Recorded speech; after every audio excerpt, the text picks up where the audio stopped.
Class 8 आज हम वर्ग और वर्गमूल वाली प्रश्नावली करेंगे।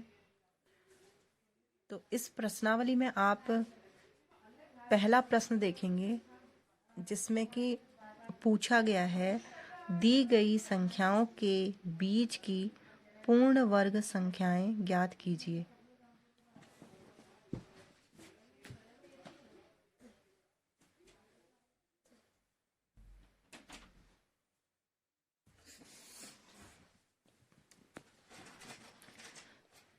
तो आपको जो संख्याएं दी हुई हैं, एक तो आपको 30 और 40 के बीच की पूर्ण वर्ग संख्या फाइंड करनी है।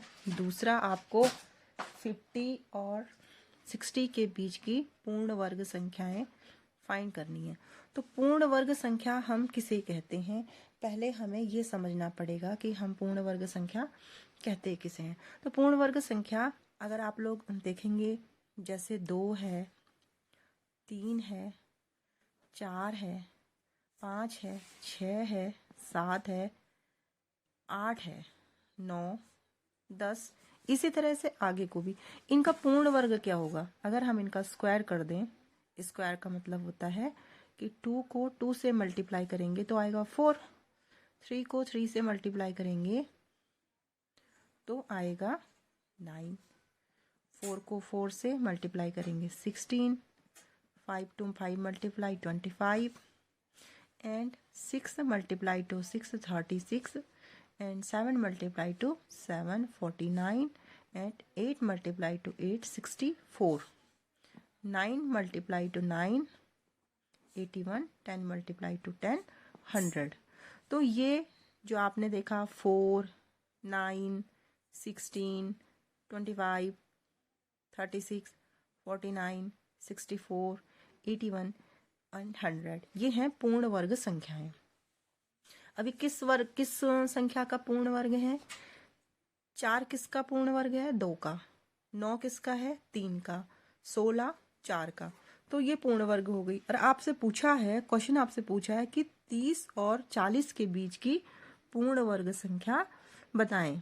तो अब आप क्या करेंगे, इसके आप देखेंगे कि 30 और 40 के बीच में कौन सा पूर्ण वर्ग आता है। तो हमने तो ये टेबल बनाई हुई है, तो आप इसमें देख लेंगे। आपको पूर्ण वर्ग आना चाहिए कि इसके बीच में कौन सा पूर्ण वर्ग आएगा। अगर हम टेबल पे देखते हैं तो आप इसमें देखेंगे कि 30, देखो 36 जो है, मतलब 36 जो है वो 30 और 40 के बीच में आता है। तो 30 और 40 के बीच में जो पूर्ण वर्ग हो गया वो हो गया 36। पूर्ण वर्ग क्या हो गया? 36। अब 36 का आप रूट निकालते हैं। अगर सपोज 36 का आप वर्ग करते हैं कि किसका वर्ग है, इसका रूट स्क्वायर वर्गमूल निकालते हैं तो आएगा आपके पास 6। तो पूर्ण वर्ग हो गई 36। अगर आपसे पूछते हैं कि आपसे जो सेकंड क्वेश्चन पूछा है कि 50 और 60 के बीच में, 60 के बीच में, देखो 50 और 60 के बीच में अगर 50 से पहले देखेंगे तो 49 होता है, 60 के बाद होता है तो 64 होता है, लेकिन 50 और 60 के बीच में कोई भी पूर्ण वर्ग संख्या नहीं होती है।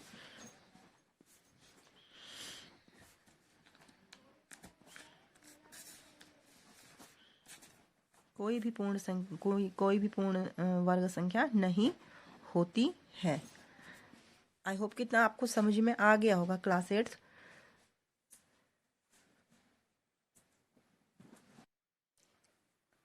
तो आप ये पूर्ण वर्ग संख्याएं और रूट समझ गए होंगे। हमारे पास दूसरा क्वेश्चन है इसमें कि क्या हम कह सकते हैं कि निम्न संख्याएं पूर्ण वर्ग संख्याएं हैं और कैसे हैं। जो आपको ये संख्याएं दी हुई हैं, इन्हें हमने इसमें से देखकर बताना है कि ये पूर्ण वर्ग हैं, किसी का रूट है, रूट स्क्वायर है या नहीं है। तो अब हम इतने बड़े बड़े संख्याओं का रूट स्क्वायर कैसे निकालेंगे? इसके लिए एक रूल होता है कि हम क्या करते हैं, हमें याद होना चाहिए या ध्यान होना चाहिए कि किसी भी संख्या का जो पूर्ण वर्ग होता है उसके पीछे के जो डिजिट हैं उन्हें देखने के बाद हम बता सकते हैं कि संख्या पूर्ण वर्ग है या नहीं है। तो हम इसको नोट करके लिखते हैं कि सभी संख्याओं के अंत में जितनी भी पूर्ण वर्ग संख्याएं होती हैं, सभी पूर्ण वर्ग संख्या के अंत में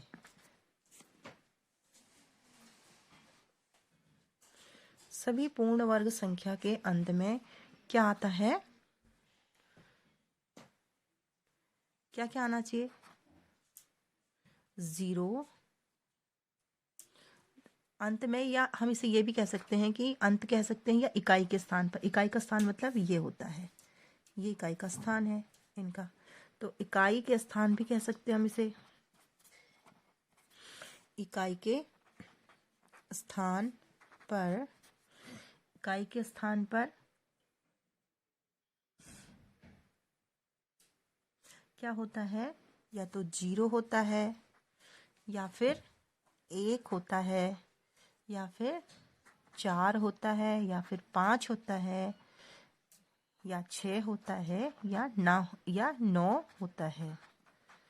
अगर किसी संख्या के इकाई के स्थान पर या लास्ट में 0 हो, 1 हो, 4 हो, 5 हो, 6 हो, 9 हो, तो वो संख्याएं पूर्ण वर्ग हो सकती हैं।